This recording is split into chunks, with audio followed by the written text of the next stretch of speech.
नमस्ते दोस्तों, मेरे चैनल में आप सबका स्वागत है। आज मैं फिर से शिव चर्चा के सुंदर कथा लेकर आई हूँ। कैसे एक बच्चा जमीन के अंदर ही जन्म लेता है और जमीन के अंदर कैसे वह जीवित रहता है।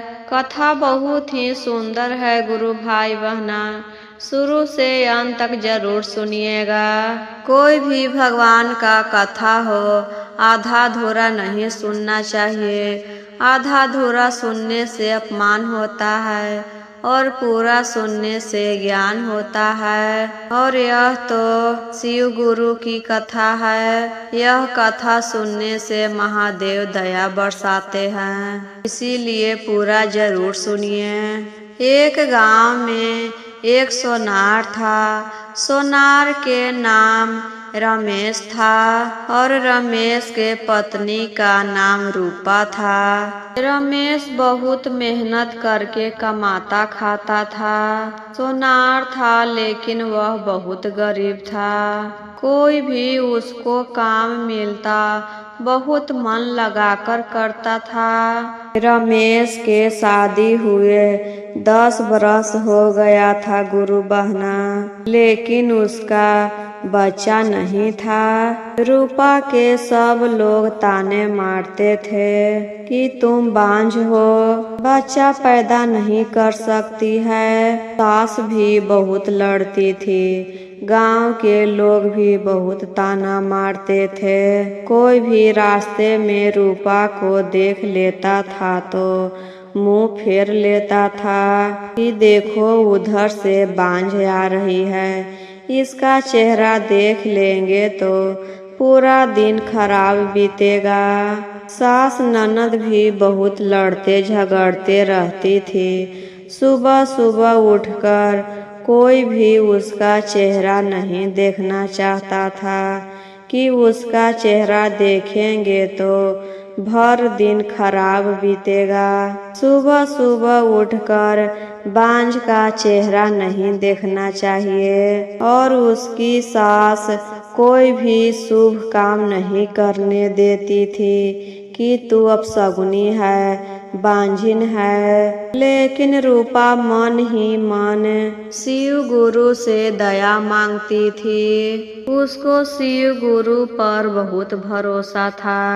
रमेश की माँ रमेश से कहती है, बेटा तुम इसके साथ क्यों रह रहा है, तुम इसे छोड़ दो।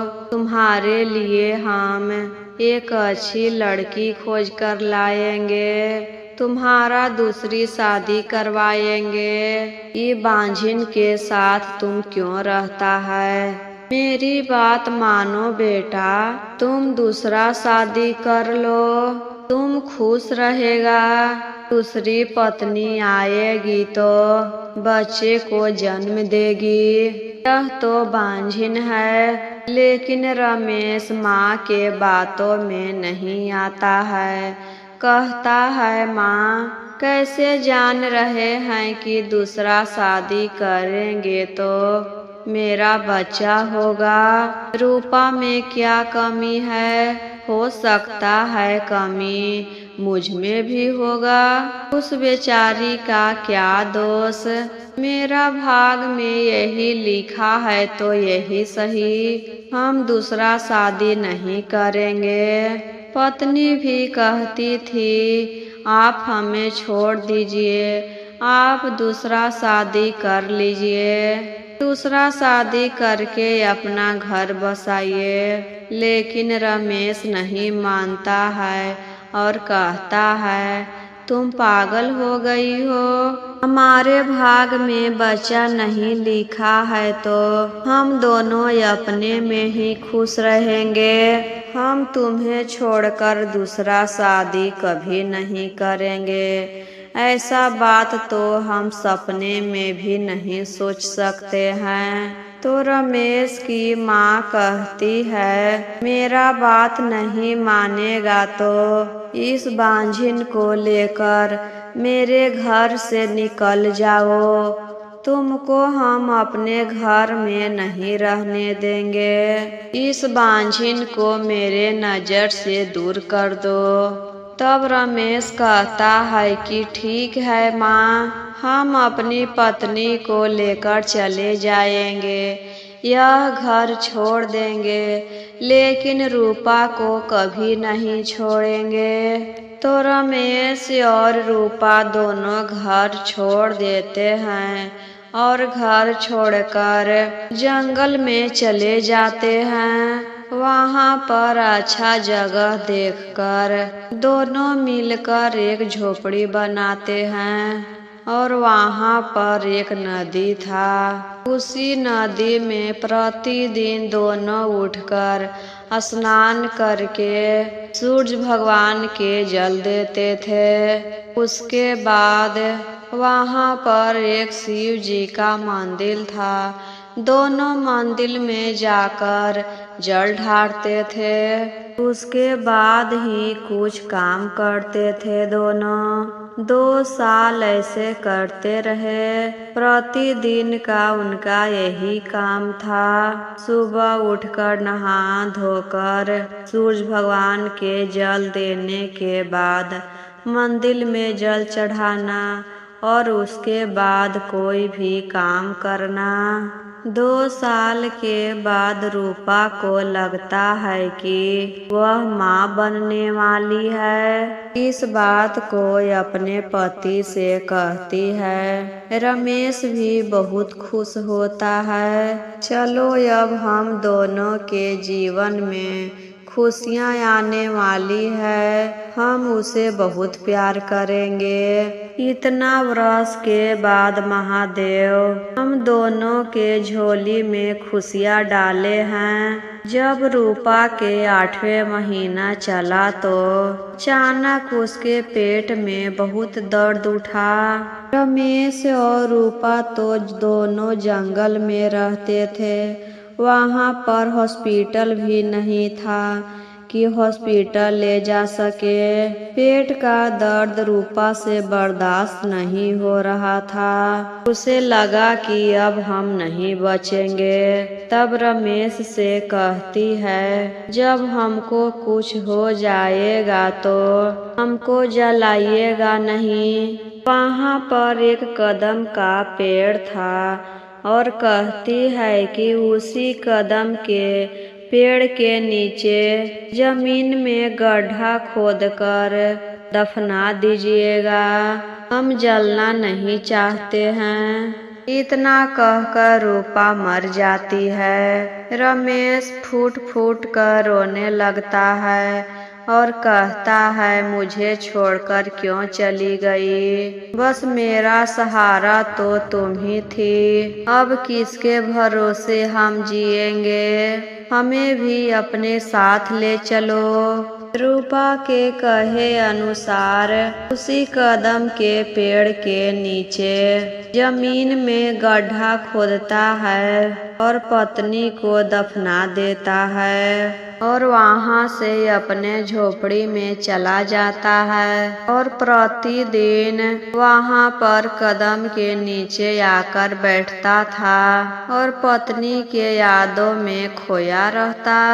जब 1 महीना हो गया तो उसी रास्ते से गौरा मैया और भोला जी पृथ्वी भ्रमण पर निकले हुए थे। दोनों थक गए थे तो उसी कदम के पेड़ के नीचे बैठकर दोनों आराम कर रहे थे। तभी वहाँ पर जो जमीन के अंदर लाश थी, 9वां महीना पूरा होते ही बच्चा जन्म ले लेता है। देखिए गुरु बहना, इसी चलते लोग कहते हैं जिनको भगवान नहीं मारता है उसे कोई नहीं मारता है। माँ तो 1 महीना पहले ही मर गई थी और पेट में बच्चा सही सलामत था। 9वां महीना होते ही बच्चे का जन्म हो जाता है और बच्चा रोने लगता है। यही महादेव में शक्ति है। गौरा मैया कहती है, प्रभु देखिए तो कहाँ से तो बच्चा के रोने का आवाज सुनाई दे रहा है। भोला बाबा कहते हैं, आपको तो ऐसे ही आवाज सुनाई देते रहता है। लोग इसी चलते न कहते हैं, कहीं जाने पर अपने साथ औरत को नहीं ले जाना चाहिए। औरत बिना मतलब के बातें करते रहती है। देखिए तो यहाँ पर कोई नहीं है और बच्चा के रोने के आवाज सुनाई दे रहा है आपको। गौरा मैया के दिल तो माँ का था, इसी चलते उनको सुनाई दे रहा था। गौरा मैया कहती है, नहीं प्रभु, जरूर यहाँ पर बच्चा है, हमको सुनाई दे रहा है। तो जमीन पर कान लगाकर सुनती है तो वहाँ पर सही में बच्चा रो रहा था।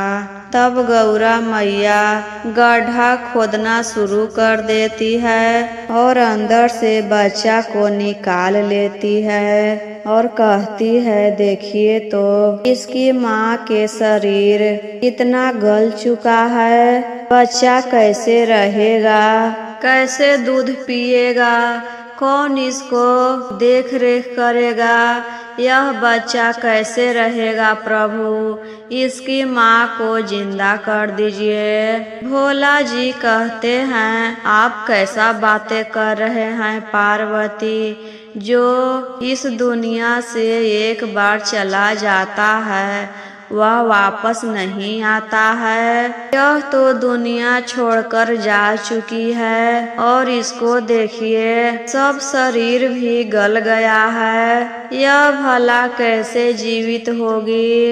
इसी चलते ना आपको हम कहीं नहीं लेकर जाते हैं, आप तो किसी बात के लिए जिद करने लगते हैं। ऐसा चीज तो पृथ्वी लोक पर आपको बहुत देखने को मिलेगा। पृथ्वी लोक एक माया का जंजाल है। पार्वती जिद करने लगती है कि आपको इसकी माँ को जिंदा करना ही होगा। हम कुछ नहीं जानते हैं, कैसे भी करके इसकी माँ को जिंदा करिए। यह बच्चा को हम किसके सहारे छोड़कर जाएं, किसके साथ रहेगा। इसे जन्म दिए हैं तो इसकी माँ को भी जिंदा करिए। पार्वती जिद करने लगती है तो भोला जी मान जाते हैं और अपने कमंडल में से गंगा जल छिड़कते हैं तो वह जिंदा हो जाती है। जैसे पहले थी वैसे हो जाती है। जिंदा होते ही पार्वती उसके बच्चे को उसे दे देती है। तब रूपा कहती है, यह सब कैसे हुआ, हम तो मर चुके थे और मेरा बच्चा भी मेरे साथ मर गया था, फिर हम दोनों कैसे जीवित हुए। तो गौरा मैया सब बताती है। फिर वहाँ से दोनों आगे बढ़ते हैं तो देखते हैं रमेश नदी में स्नान करके सूर्य भगवान के जल चढ़ा रहा था और रो रहा था।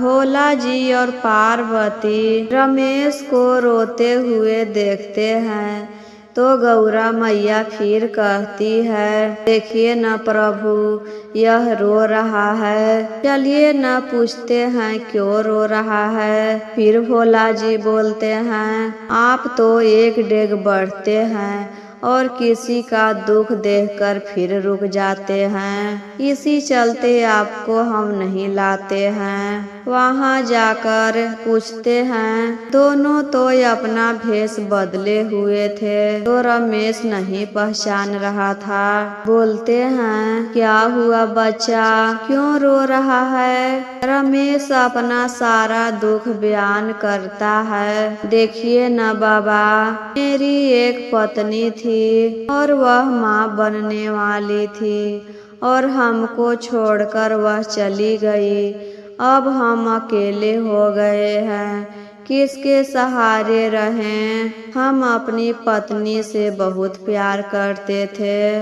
मेरी माँ हम दोनों को घर से निकाल दी थी। यहाँ पर हम झोपड़ी बनाकर रह रहे हैं, और जब पिता बनने का खुशी मिला तो वह हमको छोड़कर चली गई और अपने साथ बच्चे को भी ले गई। भगवान मेरे साथ बहुत अन्याय किए हैं। तब गौरा मैया कहती है कि तुम्हारी पत्नी और तुम्हारा बच्चा सही सलामत है, जाओ, तुम्हारा राह देख रही है, तुम्हारा इंतजार कर रही है। तो रमेश कहता है, वह मेरा इंतजार कैसे करेगी, वह तो मर गई है, जमीन के अंदर हम उसको दफना दिए, वह भला कैसे जीवित होगी।